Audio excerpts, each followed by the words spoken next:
ਜ਼ਬਾਨ ਨੇ ਬੋਲੋ। ਅੱਛਾ ਦੱਸੋ ਜੀ ਕੀ ਹੈ ਤੇ ਸਰ ਨੇ ਅੱਜ ਤੁਹਾਡੇ ਨਾਲ ਕੀ ਕੀਤਾ ਹੈਗਾ ਇਹ ਤੁਹਾਨੂੰ ਕੀ ਅੱਜ ਇੰਨਾ ਚਾਅ ਚੜਿਆ ਤੁਸੀਂ ਸਾਰਿਆਂ ਨੇ ਔਰ ਸਾਰੇ ਇਕਬਾਲ ਵੀ ਖੜੇ ਨੇ ਤੇ ਇਹ ਮਾਸ਼ਾਅੱਲਾ ਵੇਖੋ ਨਾ ਕਿਹੜੇ ਕਿਹੜੇ ਪਿਆਰੇ ਸਾਡੇ ਬੱਚੇ ਨੇ ਅੱਜ ਆਪਣੀ ਮਰਜ਼ੀ ਨਾਲ ਕੱਪੜੇ ਪਾਏ ਹੋਏ ਨੇ ਪੰਜਾਬੀ ਬੋਲਣੀ ਅੱਜ ਪੰਜਾਬੀ ਦਿਹਾੜਾ ਹੈਗਾ ਸਰ ਨੇ ਚੁੱਕੇ ਥੋੜਾ ਜਿਹਾ ਉਦੋਂ ਕੰਮ ਸੀ ਤੇ ਉਹ ਦਿਹਾੜ ਤੇ ਨਾ ਮਨਾ ਸਕੇ ਪਰ ਅੱਜ ਫਿਰ ਇਹਨਾਂ ਨੇ ਪੰਜਾਬੀ ਦਿਹਾੜ ਰੱਖਿਆ ਹੋਇਆ ਠੀਕ ਹੋ ਗਿਆ ਤੇ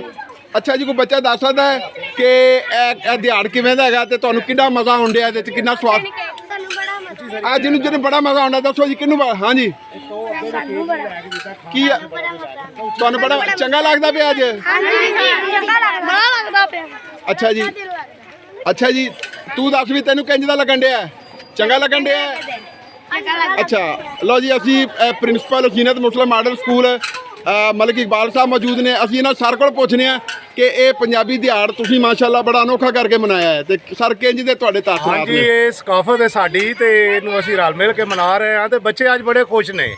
ਅੱਛਾ ਜੀ ਬੱਚੇ ਆਪਣੇ ਬਿਲਕੁਲ ਫ੍ਰੀ ਹੈਂਡ ਹੋ ਕੇ ਆਪਣੇ ਉਹਨਾਂ ਲਿਬਾਸ ਪਾਏ ਨੇ ਤੇ ਆਪਣੀ ਮਰਜ਼ੀ ਦੀਆਂ ਪੱਗਾਂ ਹੁੱਕੇ ਐਨਕਾਂ ਟੋਪੀਆਂ ਇੱਕ ਇਹਨਾਂ ਦਾ ਆਪਣਾ ਮੌਜ ਮੇਲਾ ਅੱਜ ਇਹਨਾਂ ਦੀ ਜਿਹੜੀ ਖੁਸ਼ੀ ਦੀ ਇੰਤਹਾ ਹੈ ਅੱਜ ਬਹੁਤ ਜ਼ਿਆਦਾ ਖੁਸ਼ ਲਓ ਵੀ ਬੱਚਿਓ ਫਿਰ ਤਾੜੀਆਂ ਠੋਕੋ ਜਰਾ ਕੋ ਬਣਾ ਕੇ ਲਓ ਜੀ ਮੈਂ ਤੁਹਾਨੂੰ ਇੱਕ ਗੱਲ ਦੱਸ ਦੇਣਾ ਵਾ ਨਾਰਾ ਲਾਉਣਾ ਹੈ ਪਾਕਿਸਤਾਨ